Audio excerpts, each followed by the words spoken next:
ಕರ್ತನನ್ನು ಪ್ರತಿಫಲಿಸುವಂತೆ ನಿಮ್ಮ ಆತ್ಮಗಳನ್ನು ವಾಕ್ಯದಲ್ಲಿ ಬಲಪಡಿಸುವ ಅನುದಿನದ ಧ್ಯಾನ. ಇಂದಿನ ಧ್ಯಾನದ ಶೀರ್ಷಿಕೆ, ನಾವು ಇತರರೊಂದಿಗೆ ವ್ಯವಹರಿಸುವಂತೆಯೇ ದೇವರು ನಮ್ಮೊಂದಿಗೆ ವ್ಯವಹರಿಸುತ್ತಾನೆ.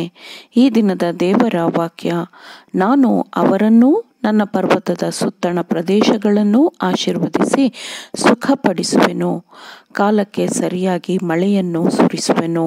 ಶುಭದಾಯಕ ವೃಷ್ಟಿಯು ಆಗುವುದು. ಯೆಹೆಜ್ಕೇಲನು 34ನೇ ಅಧ್ಯಾಯ 26ನೇ ವಚನ. ಪ್ರತಿಯೊಬ್ಬರೂ ಇತರರೊಂದಿಗೆ ವ್ಯವಹರಿಸಬೇಕೆನ್ನುವಾಗ ಇತರರ ಪ್ರಕರಣವನ್ನು ತಮ್ಮದೇ ಎನ್ನುವಂತೆ ಭಾವಿಸಬೇಕು. ಯಾಕೆಂದರೆ ನಾವು ಇತರರೊಂದಿಗೆ ವ್ಯವಹರಿಸುವಂತೆಯೇ ದೇವರು ನಮ್ಮೊಂದಿಗೆ ವ್ಯವಹರಿಸುತ್ತಾನೆ. ನಾವು ಕ್ರಿಸ್ತನ ಮಕ್ಕಳನ್ನು ಹೇಗೆ ನಡೆಸಿಕೊಳ್ಳುತ್ತೇವೆಯೋ ಹಾಗೆಯೇ ಕ್ರಿಸ್ತನನ್ನೂ ಸಹ ನಡೆಸಿಕೊಳ್ಳುತ್ತೇವೆ. ಯಾಕೆಂದರೆ ಆತನು ತನ್ನ ಭಕ್ತರ ಮೂಲಕ ಪ್ರತಿನಿಧಿಸಲ್ಪಡುತ್ತಾನೆ. ದೇವರ ಸತ್ಯವು ಆತ್ಮವನ್ನು ಶುದ್ಧೀಕರಿಸಬೇಕು, ಗುಣಸ್ವಭಾವವನ್ನು ಪರಿಷ್ಕರಿಸಬೇಕು, ಉನ್ನತೀಕರಿಸಬೇಕು ಮತ್ತು ನಾವು ಪರಲೋಕದ ಅಂಗಳಗಳಿಗೆ ಅರ್ಹರಾಗುವ ಮೊದಲು ನಾವು ಪರಲೋಕದ ಅಚ್ಚನ್ನು ಪಡೆದುಕೊಳ್ಳಬೇಕು. ಪ್ರಸ್ತುತ ಸಮಯದ ಸತ್ಯವನ್ನು ನಂಬುವವರ ಸಂಪರ್ಕಕ್ಕೆ ಅಥವಾ ನಂಬದವರ ಸಂಪರ್ಕಕ್ಕೆ ಬರುವ ಮನುಷ್ಯರು ಅನೇಕರಿದ್ದಾರೆ. ನಿಜವಾದ ಕ್ರಿಸ್ತನ ಹಿಂಬಾಲಕರಾಗಿ ನಡೆದುಕೊಳ್ಳುವವರು ಪ್ರಕಾಶಿಸುತ್ತಿರುವ ಬೆಳಕಿನಿಂದ ಬೆಳಕಿನ ಎಲ್ಲಾ ಕಿರಣಗಳನ್ನು ಹಿಡಿದಿಟ್ಟುಕೊಳ್ಳಬೇಕೆಂದು ಚಿಕ್ಕದಾದ ಬೆಳಕುಗಳನ್ನು ಹದ ಮಾಡಿ ಉರಿಸುವುದು ಎಷ್ಟು ಮುಖ್ಯವಾಗಿರುತ್ತದೆ ಅಲ್ಲವೇ? ಆತ್ಮಿಕವಾದ ಅವನತಿಯ ಈ ಸಮಯದಲ್ಲಿ ನಮಗೆ ಹೇರಳವಾದ ಅನುಗ್ರಹದ ಅವಶ್ಯಕತೆ ಇದೆ. ದೇವರಿಂದ ಸಹಾಯ ಪಡೆದ ನೀವು ನಿಮ್ಮ ಕೆಲಸಗಾರರೂ ಸಹ ದೇವರೊಂದಿಗಿನ ಕೆಲಸಗಾರರಾಗುವಂತೆ ನಿಮ್ಮ ಬೆಳಕನ್ನು ಬೆಳಗಿಸುತ್ತೀರೋ?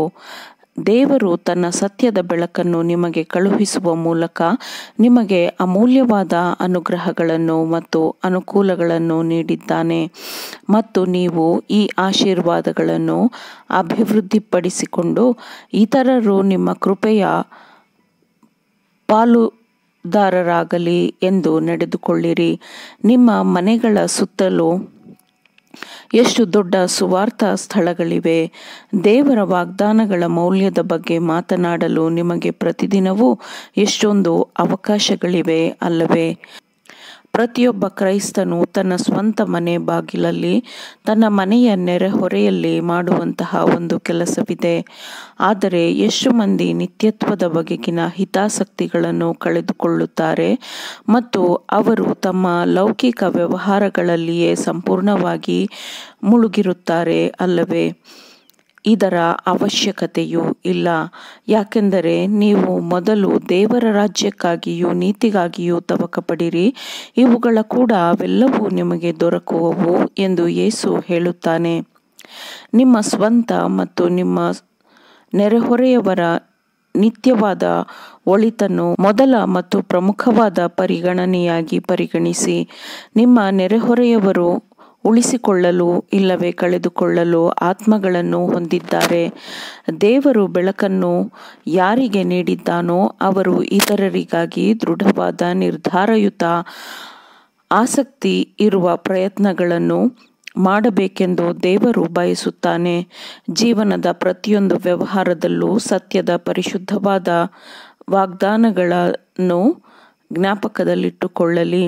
ಅತಿ ಹೆಚ್ಚಿನ ಸತ್ಯದ ಜ್ಞಾನವನ್ನು ಹೊಂದಿದ್ದೇವೆಂದು ಹೇಳಿಕೊಳ್ಳುವವರ ಜೀವನದಲ್ಲಿ ಉತ್ಸಾಹ, ಭಕ್ತಿ, ಉದಾತ್ತವಾದ ಗುಣಸ್ವಭಾವ, ಅದು ಮಾತ್ರವಲ್ಲದೆ ಮನುಷ್ಯರೊಂದಿಗಿನ ಅವರ ವ್ಯವಹಾರಗಳಲ್ಲಿನ ಸ್ಥಿರತೆ, ಸ್ಪಷ್ಟವಾದ ಬಲವಾದ ಬೆಳಕು ಹೊಳೆಯುವುದನ್ನು ನಂಬಿಕೆ ಇರುವವರು, ನಂಬಿಕೆ ಇಲ್ಲದವರು ನೋಡಲಿ.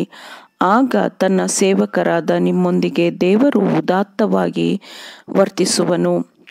ನೀವು ನಿಮಗೆ ದೊರೆತಿರುವ ಬೆಳಕನ್ನು ಬೆಳಗಲು ಅನುಮತಿಸುತ್ತೀರಿ ಎಂದರೆ ನಿಮ್ಮ ಭಕ್ತಿಯ ಮೂಲಕ ಇನ್ನೂ ಕೆಲವರು ದೇವರಿಗೆ ತಮ್ಮ ಸೇವೆಯನ್ನು ಅರ್ಪಿಸಲು ಕಾರಣರಾಗಿರುತ್ತೀರಿ. ಆಗ ನಿಮ್ಮ ಪ್ರಭಾವಗಳಿಂದ ನೀವು ತಲುಪಲು ಸಾಧ್ಯವಾಗದ ಇನ್ನೂ ಇತರರಿಗೆ ಆಶೀರ್ವಾದದಾಯಕವಾಗಿರುತ್ತದೆ.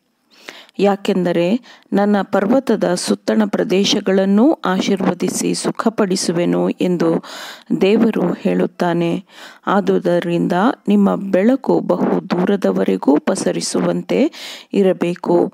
ಆಮೇನ್.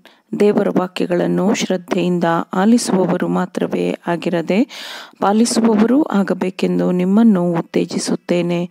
ಪರಿಶುದ್ಧಾತ್ಮನ ಸಹಾಯದಿಂದ ಆಲಿಸಿದ ನಿಮ್ಮೆಲ್ಲರಿಗೂ ಧನ್ಯವಾದಗಳು. ಮತ್ತೆ ದೈನಂದಿನ ಧ್ಯಾನಕ್ಕಾಗಿ ನಾಳೆ ಸಂಧಿಸೋಣ. ಆಮೇನ್.